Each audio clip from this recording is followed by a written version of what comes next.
You can now support Ghost Maps on Patreon. Simply look for We Are HANTU or click the link in the description.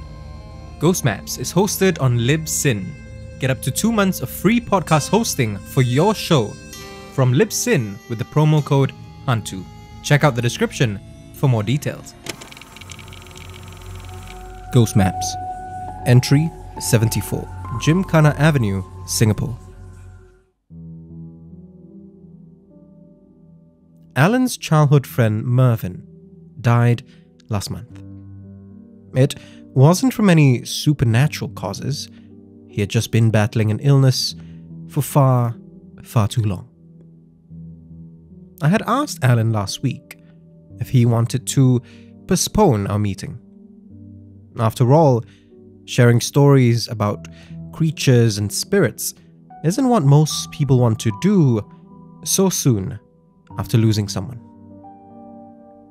But Alan had insisted on keeping our meeting. I asked him why, as we take our seats at this Potong Pasir cafe. Mervyn's a part of this story, he says. So is another ex-classmate of mine, a guy named Christopher. Alan explains that he'd had a falling out with Christopher a few years ago. 15 years of friendship seemingly over for good, all because of one misunderstanding. The former friends had both tried to reach out to each other since, but pride and circumstance always got in the way. It took Mervyn dying to finally reunite us, to remind us of better times, Alan says, a faraway expression passing over his face for a moment. I just wanted to share a piece of those better times with someone else, he continues. Pauses and adds with a laugh, even if this story involves a different kind of visit to a cemetery. I tell him that I'm happy to listen as I take out my recorder and ask him to start from the beginning.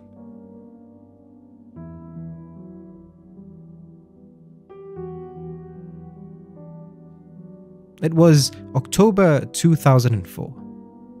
Alan was 16 at the time and in the midst of the biggest exam of his life thus far. Instead of studying, however, he would hang out in his classroom after school with 3 of his closest friends. There was Mervyn and Christopher, and another friend named Darren. We weren't exactly the most studious bunch, obviously, Alan chuckles. Unsurprisingly, the 4 of them bonded over being the least academically inclined of their class. In a school that prided itself on being one of the top in the country, it was that bond that Alan treasured more than anything else. One Thursday during this time, at around 4 p.m, a teacher passed by the room and peeked in. This teacher, whom Alan only refers to as Mr. Tan, asked the 4 boys what they were doing. He wanted to know what was so important that it took precedence over your studies, Alan says, rolling his eyes. He wasn't a bad guy, that Mr. Tan, just a real condescending prick. Mervyn didn't rise to Mr. Tan's snarkiness, though. As Alan tells it, that was just who his friend was. Generally a sweet guy, but when push came to shove, he was boldly straightforward. Without missing a beat, or even looking in the teacher's direction, Mervyn responded plainly, "Ghost stories, obviously." The boys had been sharing accounts of a spirit that they had heard would roam the school halls at night. Accounts shared by older students that had been passed down to them by their seniors. Tales, more likely than not, made up to scare each other. "Oh, those stories," Mr. Tan said, with a dismissive laugh, when Darren related to him some of the ones he'd heard. The teacher started to head out when he paused for a second and considered the four friends. He then looked around cautiously before leaning in and whispering, "If you really want to see something, there's a Pontianak at the cemetery, particularly along Gymkhana Avenue." Mr. Tan then winked at them and left the classroom.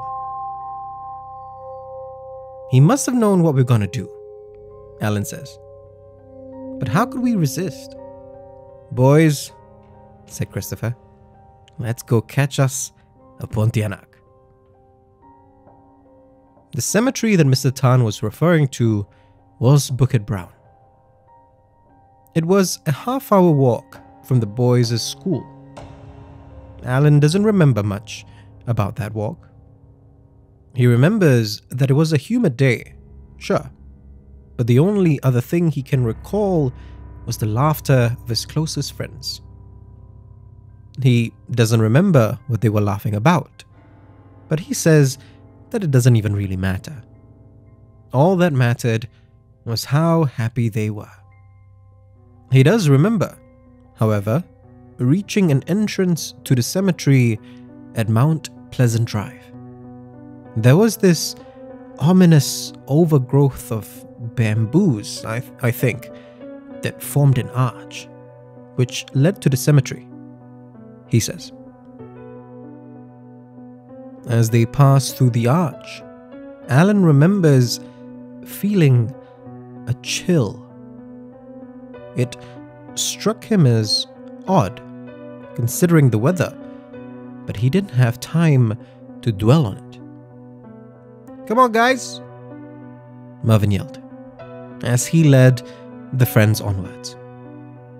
Alan says that they walked past Mount Pleasant Road towards Andrew Road. He wants to say that they appreciated the rich history of the place, that they gave these old resting grounds the reverence that they deserve. Instead, he concedes apologetically, "We started hurling vulgarities when we didn't see anything." I smile and reassure him that a lot of my interviewees are embarrassed at how disrespectful they were in their youth. Alan says that he understands, of course, but it still doesn't excuse their behavior. And it seems whatever was lurking in the cemetery agreed. As the group made their way back to Mount Pleasant, they stumbled upon a dead miner along the stretch that ran parallel to Gymkhana Avenue. The bird had its intestines ripped out. I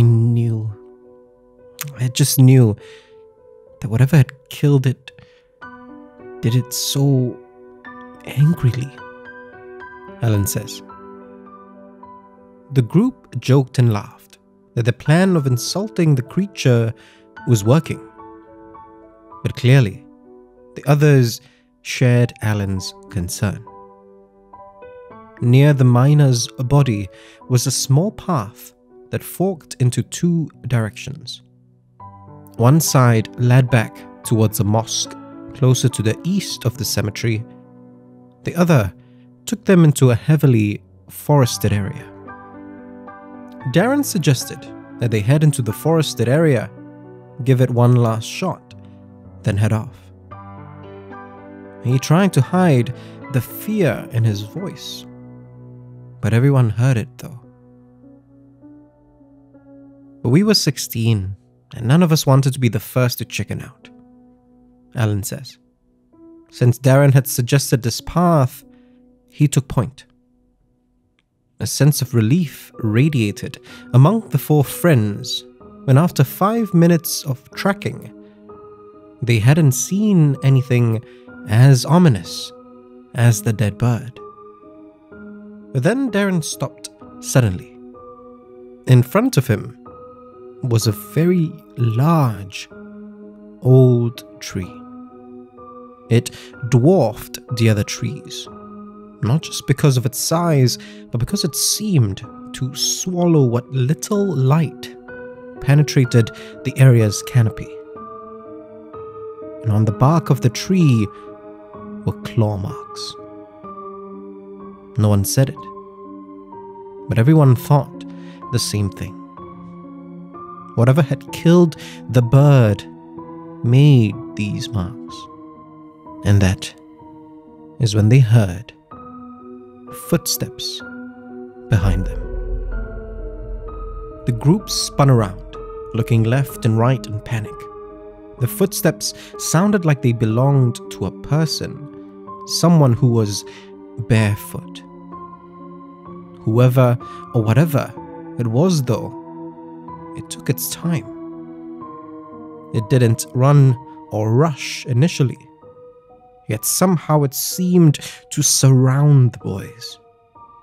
It was stalking them. It seemed to keep its distance at first, but then Mervyn yelled out, "Hey, we're not scared of you, okay?" I looked at him like, "Dude, what the hell?" Alan says. But it was too late. The creature rushed towards them, its footsteps growing louder and louder, as loud as the beat of their hearts. The group ran back the way they came. I never once looked back, Alan says. But I noticed the shadows that the canopy of trees cast upon us. Amidst those shadows, Alan saw the unmistakable silhouette of a woman in a long dress with long hair flying right above them. We ran and we ran and we ran, and somehow we found ourselves near the mosque on the east side, Alan tells me. There were some worshippers leaving the mosque as the boys came scrambling out of nowhere. The worshippers all looked at us like we were a bunch of idiots, Alan says, then adds with a laugh, and they were right. For years, the group would tell that story to anyone who'd listen. They'd talk about how they were all scared out of their minds, even though they put on a brave front. They'd talk about the sheer stupidity of their plan to coax out the creature by taunting it, and how stupid they were to even go look for it in the first place. They'd even talk about how Mr. Tan, upon finding out what had happened, had confessed that he'd never dared to brave the cemetery. And then one day, after harsh words were said and friendships were broken, they never told that story again.